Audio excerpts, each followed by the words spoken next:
Hello friends, আজকে আমি বানাচ্ছি ডিমের কারি। সেই জন্য ডিমটা সেদ্ধ বসিয়ে দিয়েছি। একটু নুন দিয়ে দিলাম। শুকনো খোলায় আমি জিরে, গোলমরিচ আর শুকনো লঙ্কাটা ভেজে নিচ্ছি।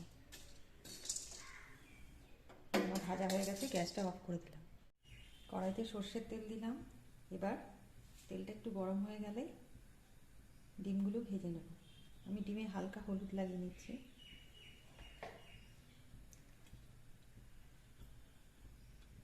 ডিমটা এখানে আমি হার্ড বয়েল করিনি, কুসুমটা যাতে একটু নরম থাকে সেই রকম বয়েল করেছি। তেল গরম হয়ে গেছে, আমি ডিমগুলো দিয়ে দেব।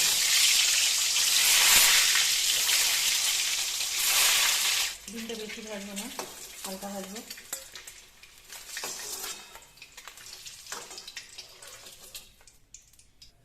এবার এই তেলের মধ্যে আলুগুলো আমি ছেড়ে দিচ্ছি।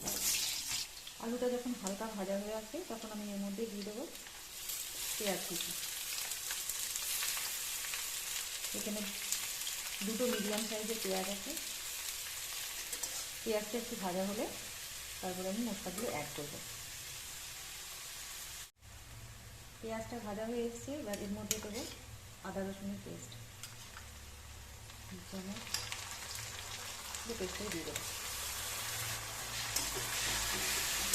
আদা রসুনের পেস্টটাকে একটু কষিয়ে দেবো। হাফ চামচ হলুদের গুঁড়ো, সামান্য লঙ্কার গুঁড়ো। এবারে ভেজে রাখা জিরে, গোলমরিচ আর শুকনো লঙ্কার পেস্টটা দিয়ে দেবো।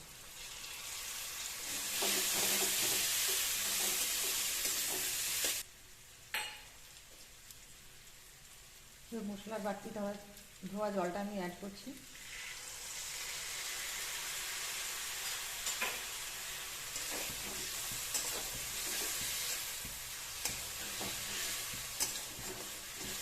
এবার এটা ভালো করে কষিয়ে নেবো যাতে মশলার কাঁচা গন্ধ চলে যায়। মশলাটা ভাজা হয়ে গেছে, এবার আমি অ্যাড করছি নুন।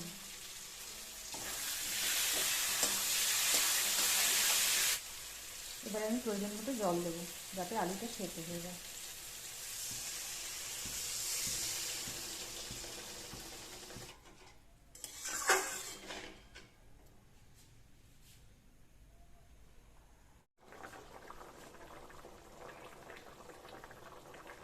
আলু সেদ্ধ হওয়া পর্যন্ত ঝোলটাকে রান্না হতে দেবো।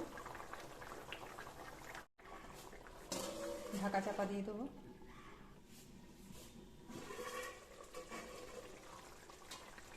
আলু সেদ্ধ হয়ে গেছে, এবার আমি ভেজে রাখা ডিমগুলো দিয়ে দেবো।